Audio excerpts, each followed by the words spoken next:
What's going on there, guys? We back with another one, and today we're going to talk about Marcellus Wiley, detailing his issues with Steven Jackson that he had in the past. Now, those guys are cool today, but there was a time where Steven Jackson and Matt Barnes, they made a joke about Kwame Brown on their podcast, and I think they had Gilbert Arenas as a, matter of fact, they did. They had Gilbert Arenas as a guest, and I think Matt Barnes started the joke, trying to discredit Kwame Brown's value in the trade for, was it Paul Gasol? It was Paul Gasol at the time, because Mark, I don't even know if Mark was playing yet.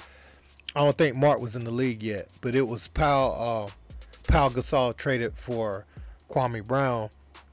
And so we know what that opened up. Kwame Brown, let's just say they didn't like what he was saying in retaliation, but you can't set the fire, you can't set the forest fire and control the flame, so when Kwame came back, it was open season on those guys and they weren't really feeling it. But Marcellus Wiley went on his show and he pretty much was like he could understand where Kwame's coming from after all these years of just seeing what Stephen A and so many others in the media were saying about him. To finally retaliate, it was pinned up. He kept his mouth closed and people was playing with his name, but not because he was scared of him, but he just wasn't feeding into it. But when he finally did decide to come back and say something, it was warranted, pretty much what Marcellus Wiley said. And Steven Jackson came on his show after that, and he talks about what happened when he went to commercial break one time, and this is what he had to say. Check it out.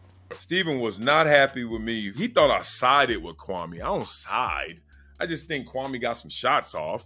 Shit was funny. Kwame funny. But Steven came on our show after that. And I was like, oh, he gonna be mad at me. And he certainly was mad at me. We went to commercial or something. He was like, yeah, dog. He had that Tupac and Juice voice. I was like, what? He was like, yeah, dog. That Kwame shit. You know what I'm saying? That Kwame. I was like, what? I don't even remember what the beef was. Like, he went further than that. I said, Steven, I know you're not really going to be mad at me at that. And now he's not. That's how it was. Now, he also talked about incidents with Max Kellerman and Jason Whitlock. He said Max actually squared up with him, and he said Max ain't no soft dude. And then he also talked about how Whitlock tries to discredit former athletes when they step into the sports media, like they're pretty much in over their head, and he knows what he's doing, and he knows what he's doing, but they are just novices in the field, is how he tries to make them feel. And Marcellus didn't take too kindly to that. Whitlock and I got into a couple of them. He was just like, you're an athlete, you ain't a journalist, it's a different animal. Whitlock be talking it. I was like, dog, don't be talking to me like that. We almost got into it. It was real. Max and I almost got into a fight in front of Starbucks downstairs ESPN one day. We were walking next to each other. It was contentious. And then we kind of squared up. Now, Max ain't no punk. He squared up for real. Not like he was going to swing, but like, I ain't going to back down kind of square up. Also, Marcellus Wiley said that his partner, Emmanuel Acho, tried to snake him for a television show behind his back, and he really wasn't feeling that.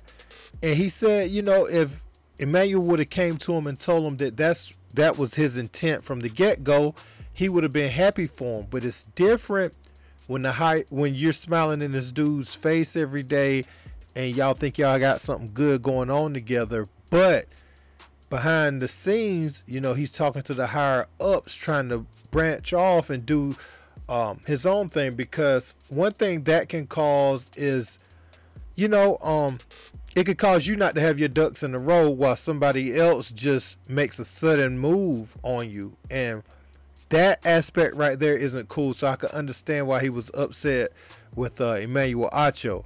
And he talked about that. And again, they're cool now, but this is what he said happened. Check it out. Oh, Acho. Let me get to Acho. He wanted his own show and didn't want to tell me he was working to try and get his own show. Now, if you would have just came to me like, dog, I love working with you, but I'm trying to get mine, bruh. Man, you already know. I'll be like, yeah, as you should. But I didn't hear it that way. I heard it through grapevine. I heard it from bosses. I heard it from contemporaries. But I love the dude. So all in all, man, I think he just wanted to share these stories because Skip and Shannon, you know, what they went through, I think it sparked it. And he even said, you know, on this podcast that he was going to talk about these things after what Skip and Shannon said. And he said, you know, that what we're seeing between those two is a shift in power on the show. And that's the underlying issue that's causing all of these other little blow-ups that are manifested on screen, you know, where the public can see it. There's other things that we aren't seeing behind the scenes. And that situation with Emmanuel Acho, I could see why, you know, he felt that way. If that's 100% true, I mean, he ain't got no reason to lie about it, and Acho hasn't disputed it. So hey, I guess it is what it is. But let me know what you guys think in the comments, man. Don't forget to like, share, and subscribe. Until next time, peace.